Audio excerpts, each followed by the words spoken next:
Hi, I'm Jourdan Bell with Texas A&M AgriLife, and we are back at the North Plains Groundwater Conservation District's Water Conservation Farm. We are evaluating a cotton field where we have our research trial that was planted on May the 6th. And today we're really going to focus on recovery of cotton plants following a severe windstorm on June the 9th. As we look at the overall field conditions, we see that our overall stand loss was about 20%. However, we do have plants that have recovered in the last couple of weeks. In the last week, we have received almost 2.5 inches of rain, and to date, we have currently accumulated about 650 growing degree days. Of course, as we talk about growing degree days, we are looking at heat that is accumulated for cotton development.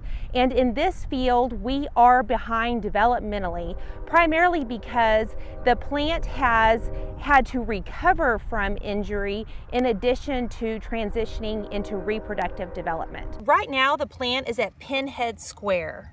Pinhead Square is actually the first point at which we know that the plant is transitioning into reproductive development and into that bloom period. On average, it takes 21 days from Pinhead Square to bloom. When we look at traditional growing degree day calendars, usually we reach bloom within 800 growing degree days, and right now it's taking us anywhere from 2 to 3 days to accumulate 50 growing degree days just with our current temperatures.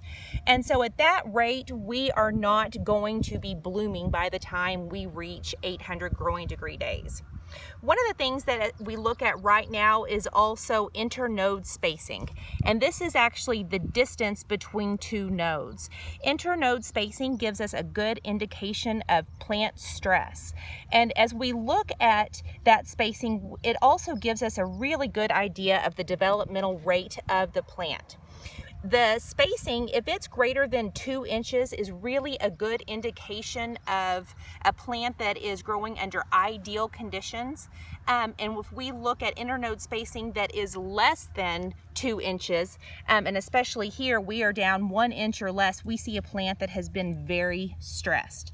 And so as we count back, we can actually see that this period, this area is actually when we were encountering temperatures that were 100 degrees or more, and also severe winds, which we can tell by just the condition of the leaves.